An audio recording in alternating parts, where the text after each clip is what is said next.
Hola, ¿qué tal? Bienvenidos. Hoy vamos a hacer un pequeño análisis de este inversor híbrido, Solís RHI. Es un inversor principalmente destinado para instalaciones de autoconsumo. Puede funcionar tanto con batería como sin batería, y en el caso de utilizar baterías tendrían que ser baterías de 48 voltios, pueden ser plomo ácido o litio, y podríamos llegar a cargar y descargar esas baterías hasta 100 amperios, lo que nos permite tener una salida de emergencia, una salida de cargas críticas de hasta 5 kilovatios de potencia. En este vídeo vamos a ver la instalación, un ejemplo de instalación, veremos también la puesta en marcha. Vais a ver que tanto la instalación como la puesta en marcha es muy sencilla, dado que algunos de los accesorios incluidos, como por ejemplo el medidor de energía que viene incluido, ya viene precableado, así que es muy fácil instalar. Después, a través de la pantalla que tiene de 7 pulgadas, junto con los botones, va a ser muy sencillo realizar la puesta en marcha. Realizaremos unas pruebas de funcionamiento, veremos también los diferentes modos que tiene de funcionamiento, y por último hablaremos acerca de las ventajas y algunos detalles que podrían ser mejorables en este inversor RHI de Solís.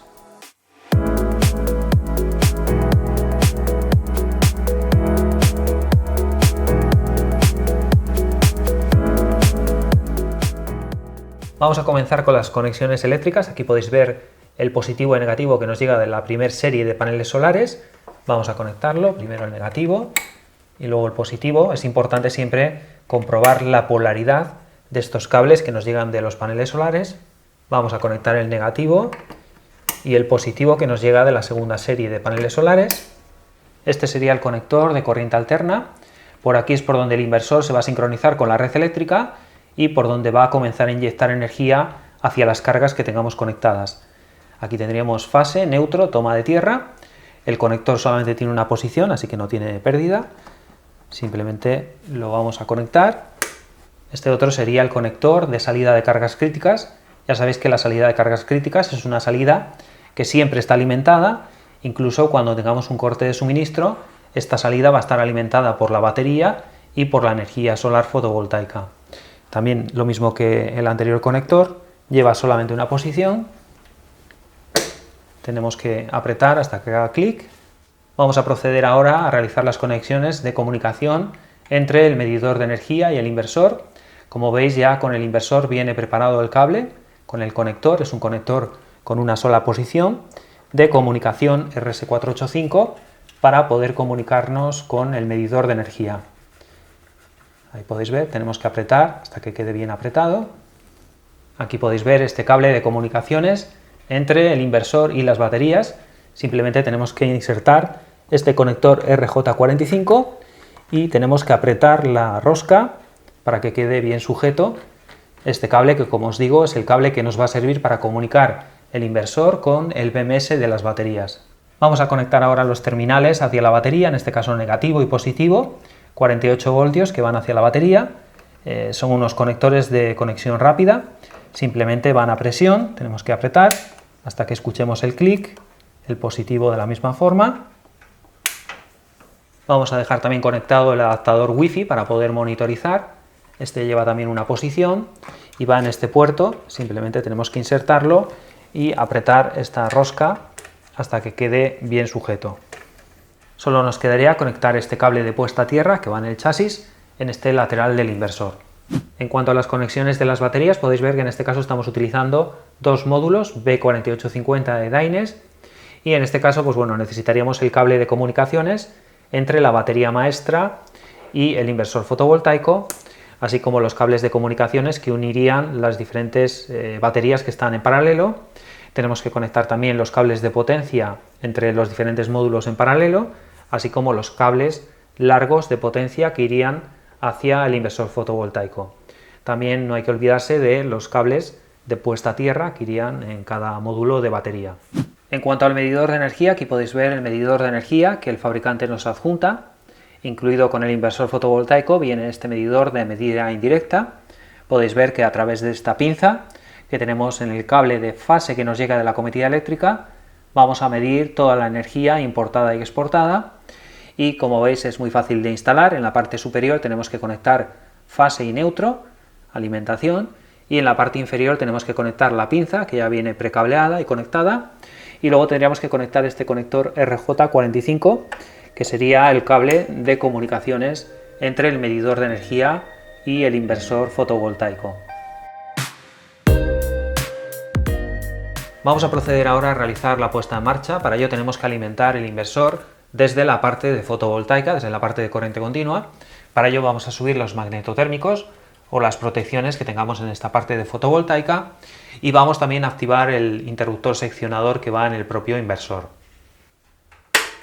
Aquí podéis ver cómo se enciende la pantalla, nos está indicando que no detecta la comunicación con el medidor de energía, tampoco con la red eléctrica y tampoco está detectando la batería, dado que de momento solo lo tenemos conectado a los paneles solares.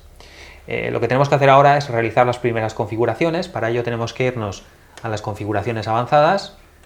Vamos a ir a este apartado. Tenemos que introducir una contraseña que por defecto es 10. Validamos y ya entraríamos dentro de la configuración avanzada.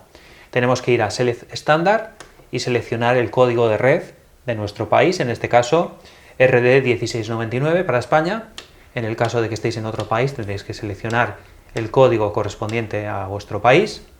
Lo validamos y continuamos con la configuración. Para ello tenemos que ir a este apartado, tenemos que configurar si queremos lo que es la salida de emergencia, el backup del inversor, en este caso lo vamos a habilitar, para que la salida de backup siempre esté activada, tanto cuando tenemos red como cuando perdemos la conexión con la red eléctrica.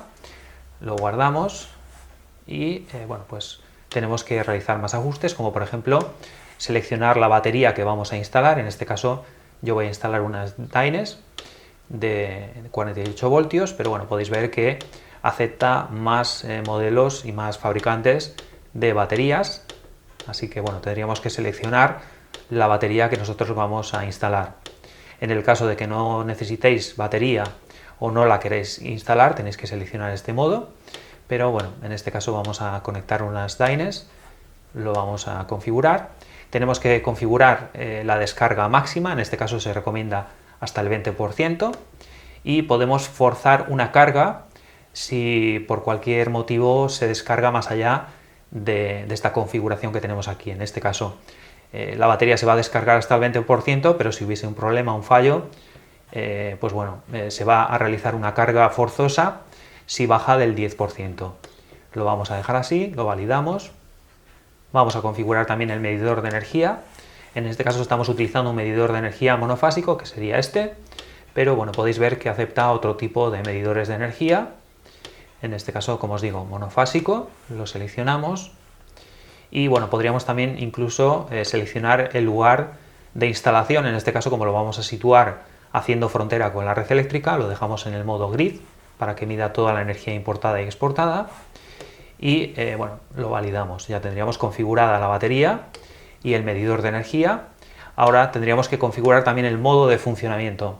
Para esta primera prueba vamos a dejarlo en el Self Use, que es el modo general, el modo híbrido, en el cual se le va a dar prioridad primero para alimentar las cargas que tengamos conectadas con fotovoltaica. Si sobra energía, si tenemos excedentes, cargamos la batería, y si tenemos excedentes porque la batería ya está cargada, lo volcaríamos hacia la red eléctrica. Ya podemos salir y ya tendríamos todos los parámetros configurados, tanto los parámetros del inversor como la batería, así como el medidor de energía y el modo de funcionamiento. Ahora al salir, ya podemos salir a la pantalla principal, ya podemos activar los magnetotérmicos de corriente alterna y también vamos a encender la batería. Para encender la batería tenemos que activar los interruptores de cada módulo, tenemos que configurar correctamente los DIP en la posición correspondiente para la comunicación CAM con este inversor y el cable de comunicaciones que podéis ver aquí correctamente insertado.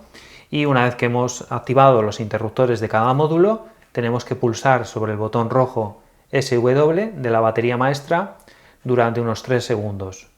Ahí veis cómo se ilumina. Ahora se van a sincronizar los diferentes módulos que tengamos en paralelo y ya estarían en funcionamiento las baterías. Han pasado unos minutos y podéis ver cómo el sistema funciona con normalidad. En este momento tenemos producción fotovoltaica. Como tenemos muy pocas cargas, muy pocos consumos en la vivienda, aproximadamente unos 140 vatios, todos los excedentes fotovoltaicos los estamos utilizando para cargar la batería. Podéis ver que la comunicación con la batería es correcta y también la comunicación con el medidor de energía.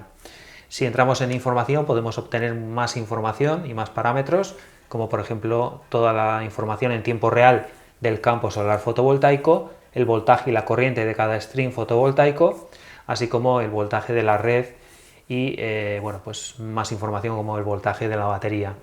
Tenemos aquí las estadísticas de la producción fotovoltaica, tenemos también la información en tiempo real del BMS de la batería y tendríamos también la información en tiempo real del medidor de energía.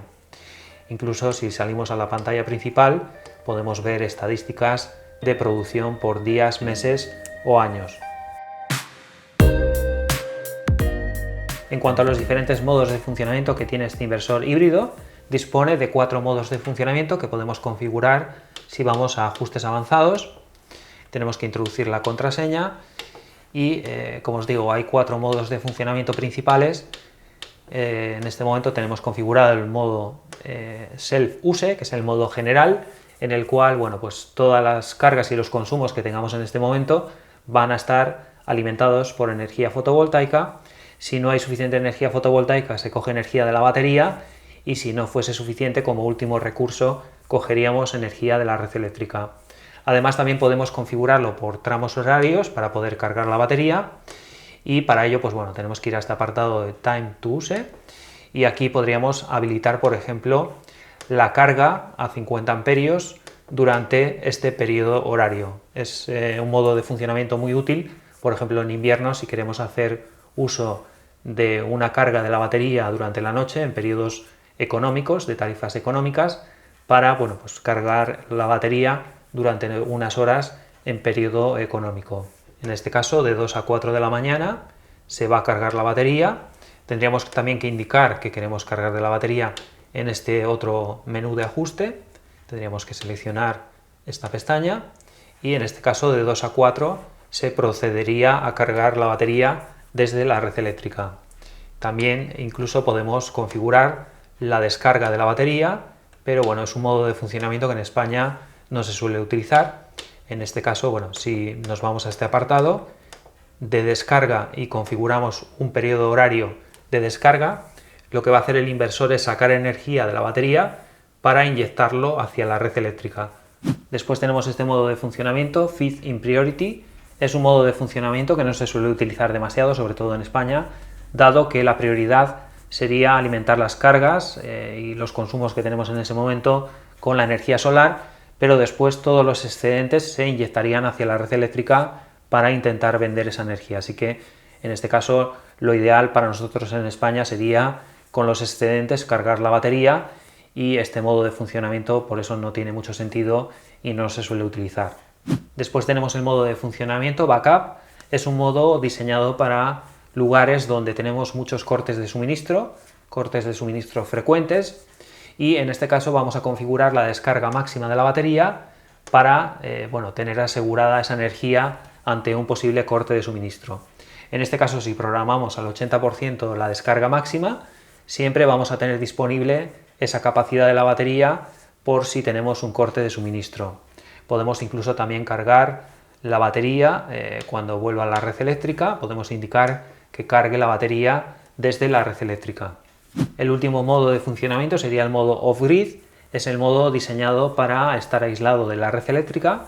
En este caso, el inversor funcionaría con la energía tanto de los paneles solares como la energía de la batería para alimentar todas las cargas y todos los consumos sin necesidad de estar conectado a la red eléctrica. Vamos a hacer una prueba de funcionamiento a desconectarnos de la red eléctrica. Vamos a simular un corte de suministro. En este momento podéis ver que tenemos algo más de 1 kilovatio de producción solar, tenemos la batería prácticamente cargada y tenemos a la salida de cargas críticas unos 600 vatios. Tenemos conectada la iluminación de esta habitación y vamos a simular un corte de suministro. Vamos a bajar el interruptor general automático y vamos a ver el tiempo de transferencia que tiene el inversor a la hora de proporcionarnos energía de la batería y de la energía solar cuando perdemos la conexión con la red eléctrica. Ahí podéis ver cómo no se ha notado el cambio, el tiempo ha sido muy rápido de transferencia. Podéis ver que seguimos teniendo energía solar fotovoltaica, tenemos energía en la batería y pese a estar desconectados de la red eléctrica totalmente, tenemos desconectado el interruptor general. Pese a estar desconectados de la red eléctrica, seguimos teniendo energía tanto de fotovoltaica como de la batería. Y bueno, las cargas que teníamos conectadas, los consumos y los electrodomésticos no han notado el cambio, dado que el tiempo de transferencia de este inversor es muy rápido. En cuanto a los detalles más interesantes, aparte de que es un inversor de alta calidad y con unas características muy interesantes, destacar que es un inversor que nos permite instalar baterías de 48 voltios de diferentes fabricantes, tiene un amplio catálogo de compatibilidad con diferentes fabricantes y bueno, pues nos permite cargar y descargar las baterías hasta 100 amperios, lo que hace que tengamos una salida de emergencia de hasta 5 kilovatios de potencia. Como habéis podido comprobar en las pruebas, el tiempo de transferencia es muy rápido, menor a 20 milisegundos, lo que hace que si perdemos la conexión con la red eléctrica, los electrodomésticos, ordenadores, etcétera, que estén conectados no se van a desconectar, no se va a notar el cambio y vamos a poder seguir funcionando ante un corte de suministro. Por otro lado, también destacar que es un inversor muy fácil de instalar, requiere muy pocos pasos para poder ponerlo en funcionamiento, dado que tiene pantalla y tiene botones en el propio inversor, no tenemos que descargar ninguna aplicación ni tenemos que conectarnos a internet, simplemente conectamos todos los cables y podemos realizar los pasos de puesta en marcha desde el propio inversor. Además, todos los cables y accesorios que vienen incluidos nos facilitan mucho la instalación y nos permite ahorrar tiempo a la hora de realizar esa tarea de instalación del inversor. En cuanto a los detalles que creo que se podrían mejorar, destacar que la entrada por string fotovoltaico de corriente sería de máximo 11 amperios y dado que ya los paneles actuales pueden llegar a superar esa corriente, pues este apartado creo que lo podrían mejorar un poco. Luego también el apartado de la monitorización, si bien la monitorización responde bastante bien, tiene algunos detalles que yo creo que podría mejorar, como por ejemplo que podamos realizar actualizaciones remotas, algunas configuraciones a través de la plataforma Solis Cloud. Por lo visto están en ello, están intentando implementarlo, pero por el momento desde la plataforma Solis Cloud solamente podemos monitorizar. Así que bueno, estos serían un poco los aspectos que más me han gustado, algunos detalles que yo creo que se podrían mejorar de este inversor híbrido del fabricante Solis, concretamente el modelo RHI.